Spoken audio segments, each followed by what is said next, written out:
Okay, Happy Engineer. So glad you're here. Laura, thanks for making time to be on the Happy Engineer podcast. This is going to be awesome. So excited to be here. Thanks for having me, Zach. I'm excited because almost 200 episodes of this podcast where we talk about how to be successful at work and creating balance and going for a life of success and happiness and how do we achieve what we want at work and be fulfilled. But we're almost always talking about it in the context of what we're doing at work. And then you and I connected and it's like, yes, this is about success at work, but by not working, which is a really unique lens. Your incredible book, Career Break Compass, Navigating Your Path to a Balanced Life Through Intentional Time Off. And as an engineer in a past life before coaching, I just thought, wow, like that title resonates deep. There's like a string, a chord that it just strikes. So before we talk about the book and the strategies and like why this is such a great idea, I'd love you to share with me about your own relationship to this idea of a career break. Like, how does that fit into your story? Why are you so passionate about this? Just kind of connect the dots for me in your own personal journey. I love that question, Zach. So I think taking a break, taking a rest, taking any sort of reprieve was against every fabric of everything that I had learned, right? My dad's an engineer. My family are Yes. immigrants from Vietnam. Everything about my life was about grit and about pushing through and about working Yeah. hard and earning that seat at the table and all of these things. And so, I was always through school, always that straight A student. I was always involved in everything. In high school, was taking college credit. So I graduated really early from my bachelor's program. I did a 15-month accelerated MBA program. I was always the youngest person in these leadership meetings and the youngest person on executive teams. And it got to Wow. the point where I said, I just don't know why I'm doing this anymore. What's next for me? And is the role that is next for me a role that I want? And I think a lot of it is the narrative in my mind around breaks and around hard work. We're at such polar opposites that I never paused to rest in between. Hmm. And so that was really the challenge. When you think about a break and what that meant, it meant failure. And so there was a lot of unlearning I had to do in this process. I just had an onboarding coaching session with an engineering manager yesterday. And in our chat, I asked him about why the goals he has were so important. And he made a comment. I want my kids to know how important hard work is in order to be successful. Mhm. And it reminds me of what you just said, that we're told the way to fill in the blank thing we want in life is that grit. It's that hard work. So can you share what's the balance of this sort of work ethic? Hard work is the way that a lot of us were taught and that culture applauds. How do you reconcile that as a valuable trait with what you've learned now about the importance of breaks? What's the nuance or the truth between these opposing ideas? It feels like a paradox, right, Zach? It feels like they are at constant tension with one Hmm. another because that's how we're programmed to function, that you have to keep working, digging deep, and that's how it works. But at the end of the day, you also need to have time for rest. I think about it like athletes. You have a strenuous program, but you also include rest and recovery days. You think about it for software engineering. We run projects on sprints. We don't try to bite off more than we can chew. We run it in sprints and we allow time for us to think about solutions to the problems and allow us to think through what that looks like. We also allow time for testing and validation. And Yeah. so my mindset has always been about how do I approach things as an experiment? And a part of this process for us around the tension between overwork and grit and continuing to strive for our goals is also the other side to that, which is how do we prioritize rest, recovery, play so that we can also find joy in our lives and Yeah. joy and creativity in what we're doing? Because that's what makes our work even better, right? Is if we're when our cup is full. Hmm. Okay, so here you are, the young executive at the table, the go-getter, the grind it out, work hard girl, and suddenly you come up against this question, do I want that next big thing right now or do I take a break? What was going on in your head at that time? How'd you make that decision? My last full-time role that I was at was VP of marketing. So I was leading a team of really high performance marketers. So we were building new digital products, right? Launching new advertising campaigns, generating leads and driving performance. And that is what fuels me. I love that dopamine hit of hitting Sure. those numbers. And I think what ended up happening for me, a few things compounded. One, 4 years earlier, I had my daughter. Having kids, I Mm, feel like kind of shifts your priorities and understanding, is this the model I want to have for my child of taking, really late night calls, working on vacations. And I remember she would say to me, Mom, are you taking a call during our vacation this time? And I'd go, oof, ooh, that doesn't feel good, right? Or like put your phone down, like pay attention to me. Like those little things start to compound. And then I think the really big area that hit me was someone on my team was diagnosed with cancer and had passed away within 15 months of diagnosis. And she had kids the same age as we do. She had so much fire and excitement about work and was so passionate about work. And we were cut from that same cloth. For me, seeing such a short amount of time go by and seeing her health deteriorate was one of those where I said to myself, if she had known that she only had 15 months, would she have made the same decisions?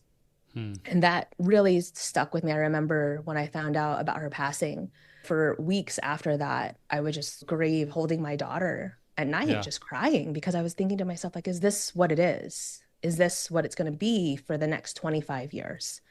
And that was the shift yeah, of I need to do something different. And I don't know what it is, but I have to do something different. yeah. That's really heavy. There's a little voice, and maybe it's the voice of the work hard culture that pops into my head as you tell that story. Like, yeah, that pulls on my heartstrings, Laura, and that's super tragic. But we can't all plan our lives like we're going to be diagnosed with cancer tomorrow because that's not likely to happen. And so I need to keep working. What would you say to that objection, or that maybe it's a fear, frankly, that pops into our mind? Yeah, I think the big question that we have to ask is, am I living in alignment with what matters to me? Am I showing up in the world and having the impact that I want to have in my relationships, in my community, whatever that looks like? And do my day-to-day actions align with that? Am I actually living that? And so in a lot of ways, I talk about Career Break Compass as my story of taking essentially a sabbatical. I took a leave of absence from my role. And I think a lot of ways when I work with coaching clients, it doesn't have to be as long of a break. It depends on what you want. It really comes down to taking different actions today. And I Yeah. think that's the difference is when I work with clients of how can we make sure that we're infusing these principles of this compass, right, into your day-to-day life, then suddenly they don't necessarily feel the need to have an extended break, or their break looks very dramatically different because they were able to refuel and recharge and focus on themselves in a different Yeah. way and get aligned with who they are and have it be a part of their day-to-day life. I like that reminder, how we measure our life. What is success? What creates the life we want is an important space to sit with for a while. So, what did you actually decide for yourself then? You took a sabbatical, and for how long? As any highly logical high performer would do when I'm making a decision to take some time off. I did all the research. I met with my financial advisor. I had therapists lined up at the time. I interviewed executives who had taken a sabbatical themselves. I did as much research as I possibly could Sure on you did. recovering Yeah. from burnout, right? That is the when am I going to be ready question, right? And I'll say it took me 15 months before I hit go. And a part of that is Okay. because I needed to understand a few things financially. What does it mean to be ready? And the biggest question came from that of how much time do I want to take off and how much money do I need to save, very logically. The next question goes, what am I going to do with this time? Because I can't just Hmm. just sit around and watch Netflix. That actually is not going to help me in any way, shape, or form, Not at all.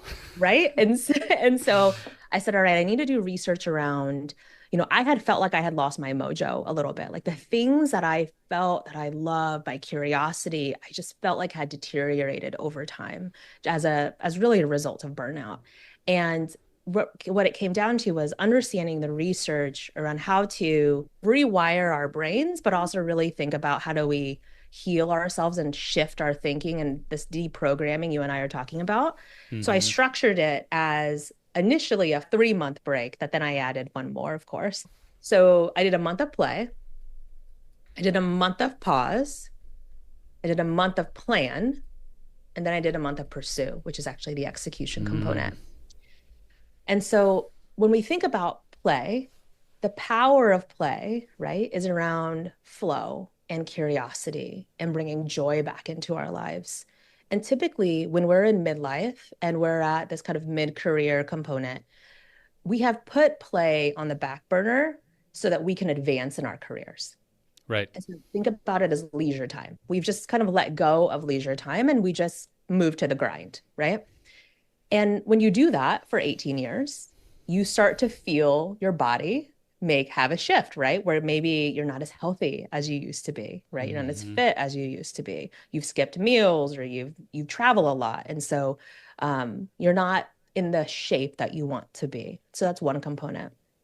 The second is what you and I just kind of shared, which is on vacations, we don't unplug anymore. We are constantly tethered to our cell phones. We're responding to emails. I was building board presentations on vacations. I mean, these are normal things that we say we just do. It's just a part of Yeah. that's a part of our job, and that's what we have to do. I sometimes will ask engineering leaders I coach, like, what are your hobbies? What are the things you want to be investing more time into as we succeed at reducing your workload and becoming more effective, more productive, going from 60-hour weeks to 40-hour weeks? And we set these intentions, these goals around how they work. Said, hey, so when you get that 20 hours back, what are we going to do with it? What's that hobby you've been longing to spend more time on that you haven't? It is extremely common for them to say, well, I don't have any hobbies at all right now. I let everything go, especially when I had my first kid. Then they for sure were all gone. I'm not sure what I would do first. Really common for somebody to say that. So, this idea of play and reconnecting with the things that create passion and joy and energy outside of doing work.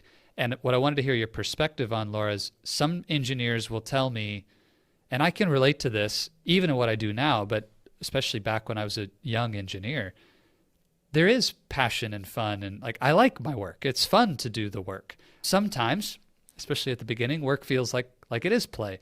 And so we justify the dropping of all those other things because work is my passion. How do we think about those as different things and why the play component outside of your vocation is so important? So like work is fun because it ties to certain things that you enjoy, right? I love problem solving. As engineers, you all probably love problem solving, right? So you see a Totally. problem, how can I look at different ways, the angles for it? How do I map out and draw out different scenarios?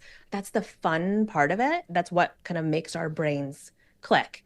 And so finding different ways outside of your vocation that allow you to also problem solve can allow you to find joy as well. For some people, it's gardening. For some people, Mm-hmm. it's doing Lego sets, right? If you're a builder and you like to do Lego sets, do that.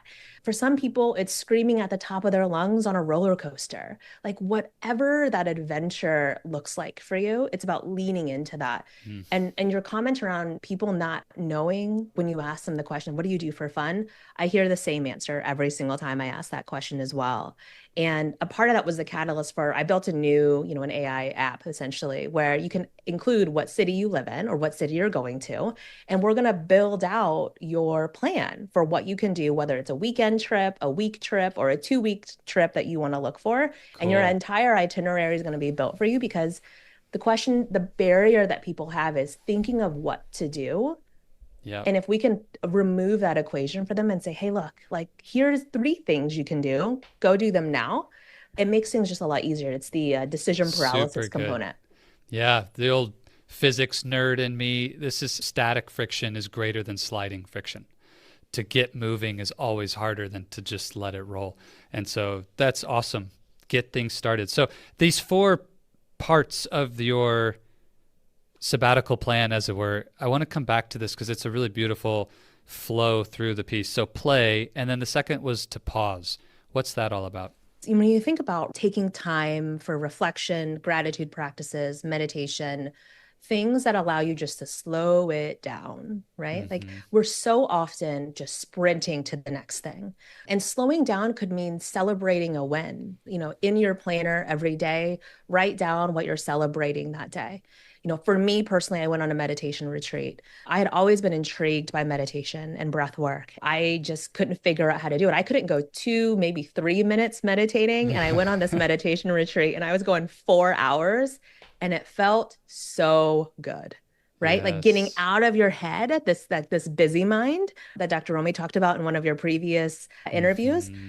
And shifting into our body so differently, because I think so often we don't listen to what our body is telling us. We're not listening to the fact that we have GI issues or constant migraines or inflammation and all of this cortisol that then elevates because of all this chronic stress. We're not listening to our bodies. And when it came to breath work, it's as simple as, what is our breath telling us, right? The first thing we do when we enter this world is we breathe. The last thing we do is breath.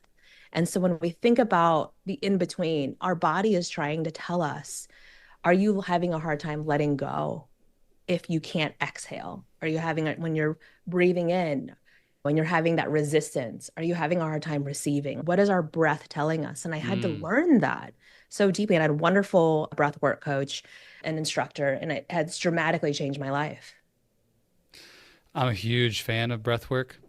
We do a little tiny taste of breath work in my coaching program for engineering leaders, and it's not uncommon for them to at first tell me, this is really awkward, this is strange, what are we doing?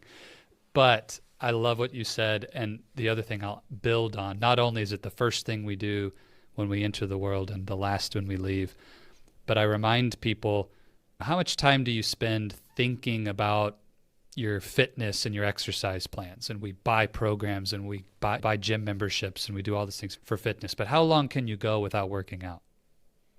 Your whole life if you want. It's like there's no pressure. Okay, what about food? We spend a lot of time thinking about food and what to eat and how to eat healthy, etc. And super important for your health and longevity. But how long can you go without eating? Days, long time, maybe weeks.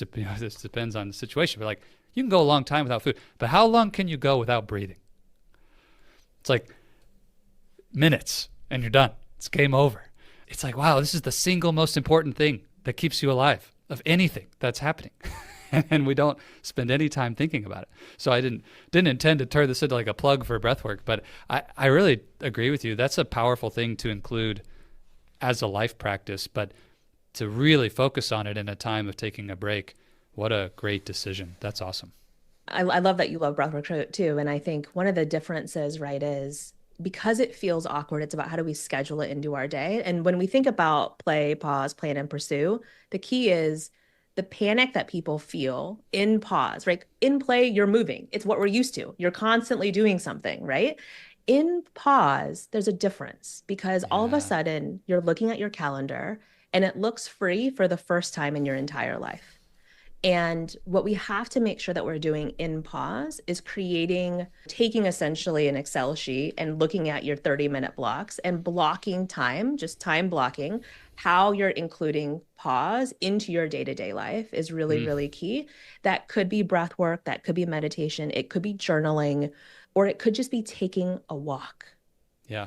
A slow leisure walk, making sure that we're just infusing that into our time periods. It's the unlearning process of being busy. Yeah.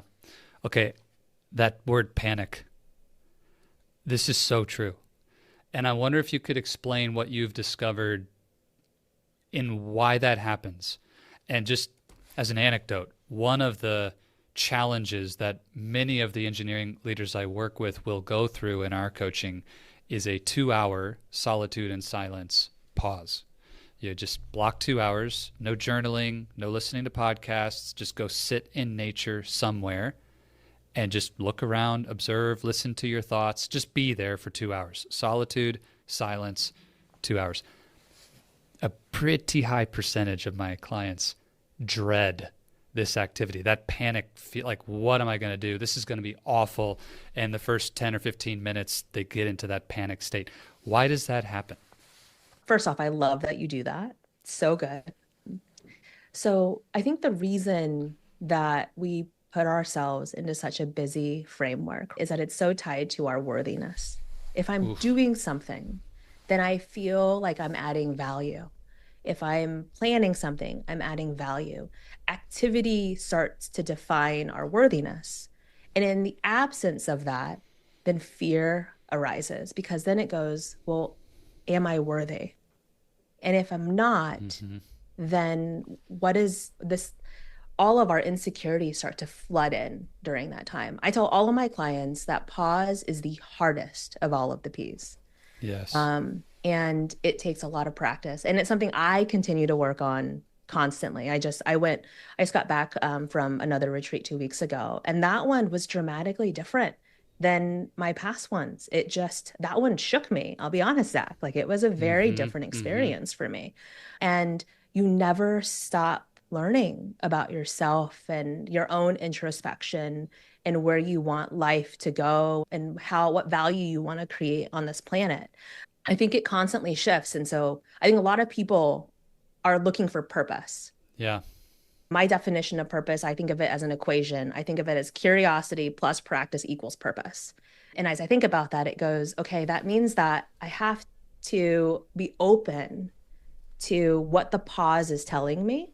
And then I have to lean into it and try something different.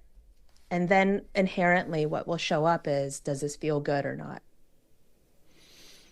If you go back to your personal 4-month break and you got to that pause time, did you feel the panic? And then did this sense of worthiness being called into question, were you conscious of that and you actually felt that I'm not worthy in those words? Like, would you have thought of it that way? Or what was your own experience with the discovery of that? Because this is profound. I think that's so true. But I'd love to know your own journey into that. Did you feel it? Were you aware of it? What was that like? Yeah. So my first entry of pause and going on retreat was me leaning into that curiosity. It was fun, right? Like I Mm, thought of it as a fun practice. And then it became very much of a shaking kind of moment for me of recognizing something is different that's happening here. And I need to start paying attention to that. So when I got back from the retreat, it's actually when everything started shifting for me because mm, now I'm home and I'm trying to figure out how to infuse these practices. So here's what happened. I started to panic and I went to LinkedIn and I started scrolling. And I had so much anxiety at the pit of my stomach wow. that I had to shut the app out. And I recognized I wasn't ready to figure out what I wanted to do next. So I had to put it away. And I would meet with friends and something didn't feel right. And so I said, okay, I need to reflect on that and identify what is amiss for me. It's essentially a process of elimination, is what ended up happening. And then I think the other piece in pause that really started when you talk about, did I have an awakening of the question of worthiness? I think I had a recognition that in pause, I felt most helpful when I was doing something for someone else. When I was running a team, I was helping my team grow. If I was coaching someone, I was helping them. And all of my value came from that piece Yep. versus just existing. And I don't know if I would have defined it as worthiness. I think I would have defined it at the time of, these are my insecurities. Okay. Yeah, I think that's of it really, now, 2 years later, I think of it now as, was I really just pondering my own self-worth? mm. We could do like a whole podcast series on that one piece. I Okay. know. There was a point you shifted into planning. How did you know you're ready, and what does that third phase look like? Yeah. So I gave myself permission really in each month, right, to go, I'm not shifting away from pause because it's uncomfortable to go into plan because my nature is to plan. Like that's where I live and thrive. And so in plan, the difference really came down to let me just explore what are the avenues of how I want to define my life and what are the ingredients of my life that are going to make me feel good. And then how does that translate into a vocation? Does it mean that I go back into a corporate marketing executive role? Does it mean that I go do something else? So I made a list. I basically built a weighted scoring Excel sheet that was then defined by like, does it align with my core values? What does it align with my inherent strengths? Does it generate revenue? And what's the startup cost, right? So this is my logical brain in an Excel sheet format. And then I basically spent a week letting any idea that would come to the table. An idea could be opening a smoothie shop, buying a farm and having goats, Oh, yes. moving to Hawaii, right?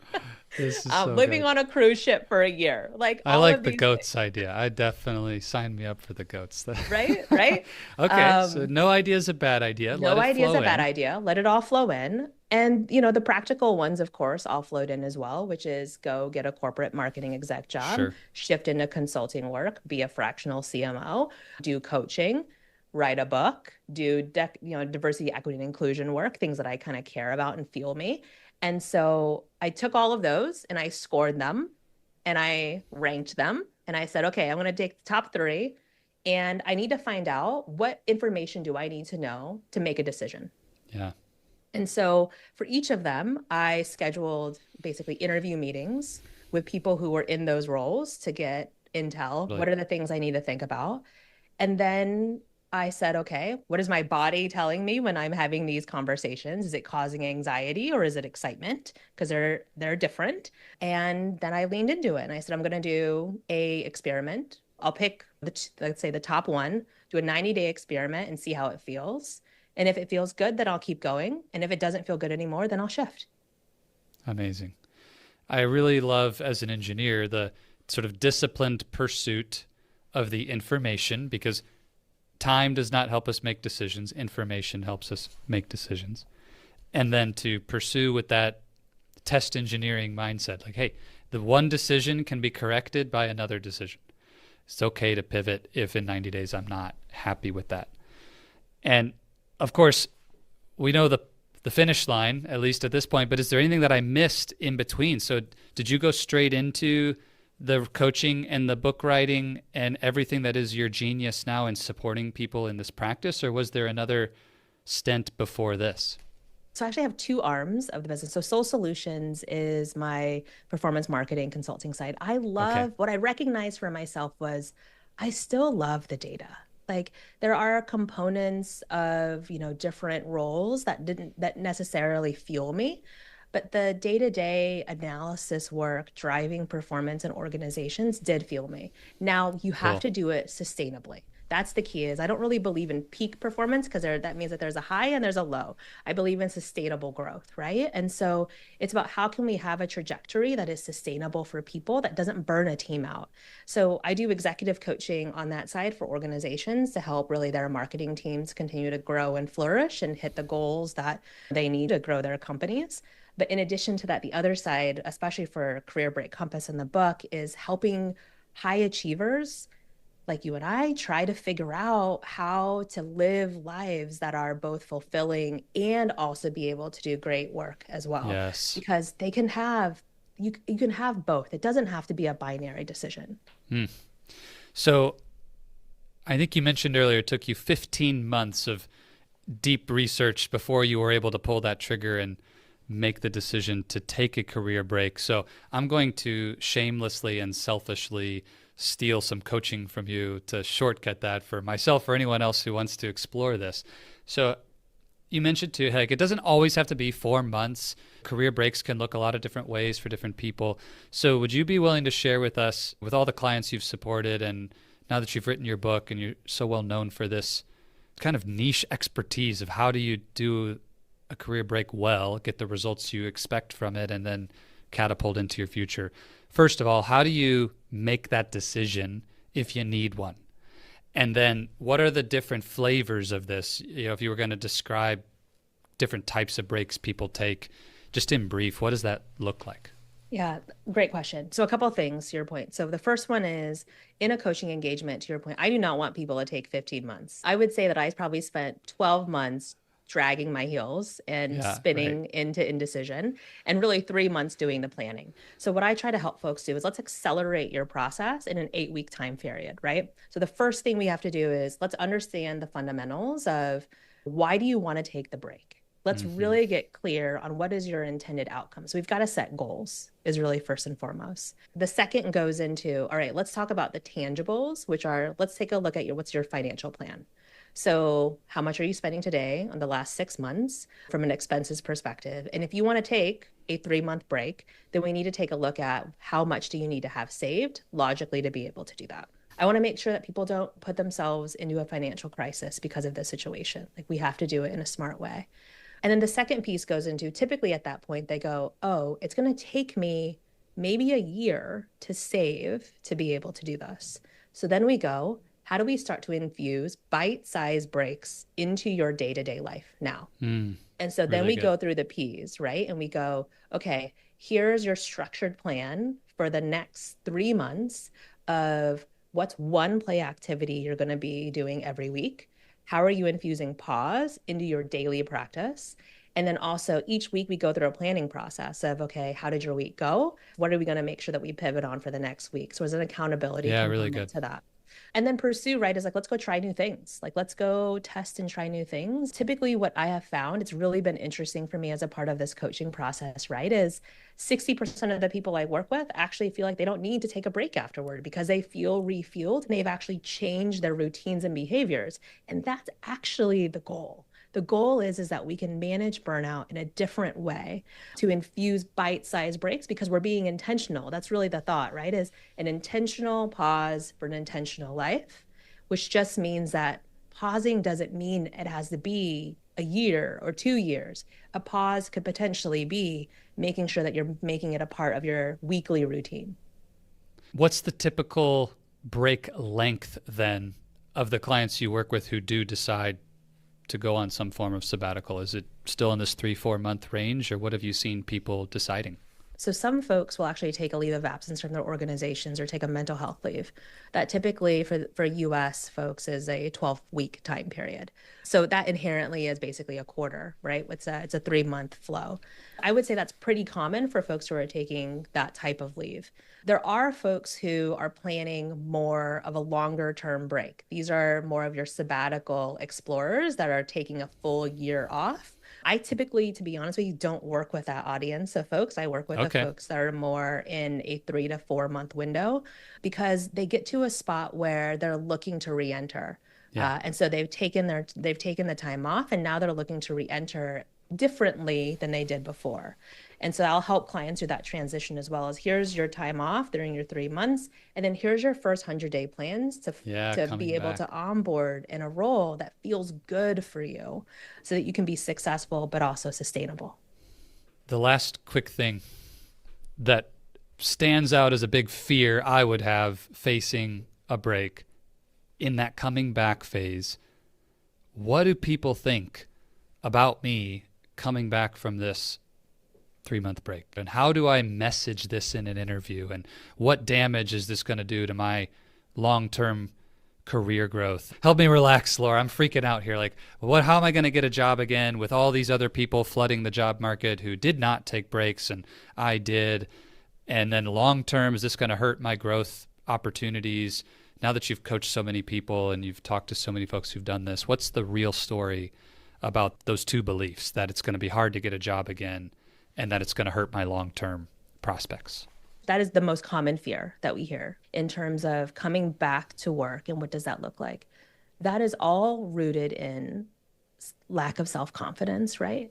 And it's really rooted in that whole component of my worthiness again. If I took time away, then am I going to be able to re-enter in the right way? So one of the things we work on in the program that is different for folks who go through a career break and don't have a plan, that is the deepest challenge for them, is coming back from that self-confidence because they feel like they are really struggling during that transition. But for the folks that actually have a plan, as a part of the plan, especially in Plan and Pursue, we work a ton on rebuilding your self-confidence. So Cool. we work a ton on what are your inherent strengths, and then we do a ton of mock interviews because by the time that you're in those conversations, it should not be the first time that you talked about your career break.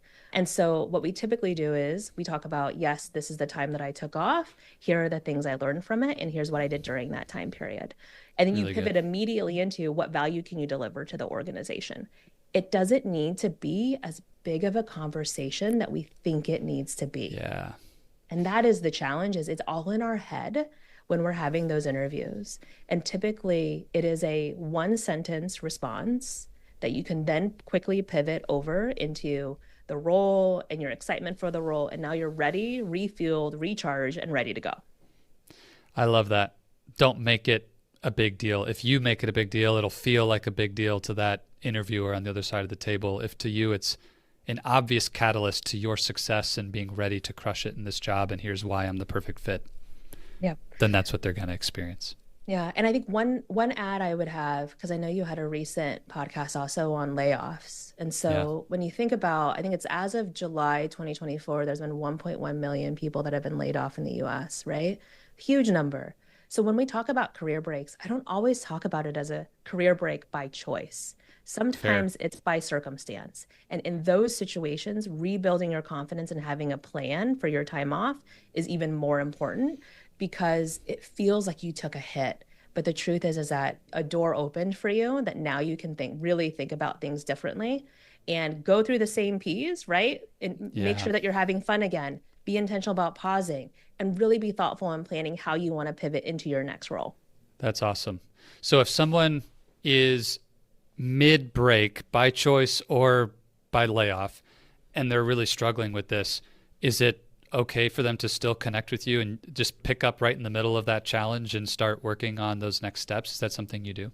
Yeah, yes, I do. Half of my clients come to me when they're actually in a break because they're Okay, struggling mid-break. in that break. Okay. Right? They're Yeah, I mean, going, it makes sense. I think I got this, and then you get into that panic, and it's like, who could help? This is awesome. Okay. yes. And then that last piece, long term, from what you've seen, has anybody concluded that the break damaged their permanently their long term prospects, or would you say that's just not true?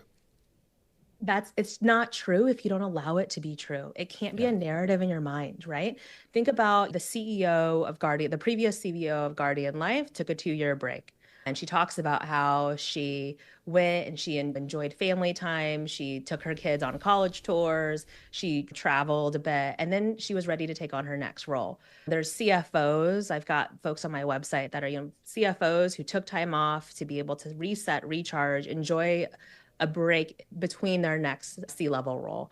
I think that's the Yes. thing, is we think, and the same thing with consulting, right? A consulting project by nature is in the same way, where you have an initiative or project, you are sprinting during that project, the project is over, you take a pause, you recharge, and you go on to the next piece. Yeah.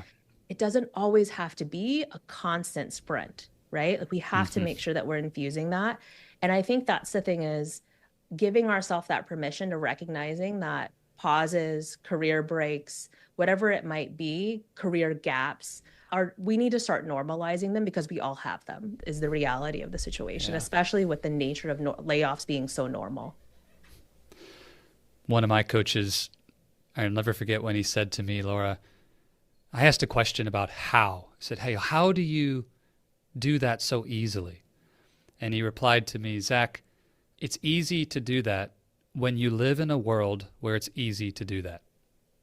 And I don't even remember what the specific question was, but it was basically a mindset response. He just said, Zach, it becomes easy when you allow it to be easy. Like, you just need to shift and live in a world where that's allowed to be easy. And I think about the same way. A career break only hurts your long-term career if you live in a world where that's what is true for you. But if you shift your mindset, look, it doesn't have to be that. So good. Laura, I can imagine, especially with 1 point whatever million people looking for work, many of them are engineering leaders and people who would be tuned into this podcast and really need to consider a break or are in one and need your support. Where can people go to get connected with you, your book, and your coaching work? Yeah, great. So you can find me on my website. It's lauranguyen.co. So I'm sure we'll put it in the show notes just for spelling purposes. My book comes out November 12th. And I'm doing a pre-sale bonus right now. So that will include online community access to all of the tools in the book. You'll get the first chapter of the book early. It will also include group coaching. And then if you're doing the pre-order as well, we're going to enter you into a drawing for some one-on-one coaching time, which would be super fun. I'm really excited about this. So Happy Engineer, go out to the website. We'll put the link in the show notes. Grab a copy of the book pre-order. If it's after the book's released when you hear this, then just go buy a copy right now. Sorry you missed out on the incredible bonuses Laura just mentioned, but for everybody who's listening now, as it releases, go take advantage of that. Even if you're just curious, you're not sure if a career break is for you, but you're feeling burned out, go check out Laura's work. It's tremendous. Laura, you know extremely well as a coach all the work you've done in your career. Questions lead, answers follow. And if we want better answers in our life to be happier, to find that fulfillment, that balance, then we need to ask better questions. So what would be the question that you would lead the Happy Engineer with coming out of our conversation today? Borrowing a little bit, right, of Clayton Christensen's great book, because I love it so much. What are the ingredients that are going to define and measure a life for you? What does that look like? And then let's go figure out how to build it. What are the ingredients? Happy Engineer, chew on that, connect with Laura. Laura, thank you so much. Just want to acknowledge you for your tremendous work, your expertise, and the people you're helping in a real way, changing their lives, extending their lives, and helping them find that fulfillment. Appreciate you being here. It's been awesome.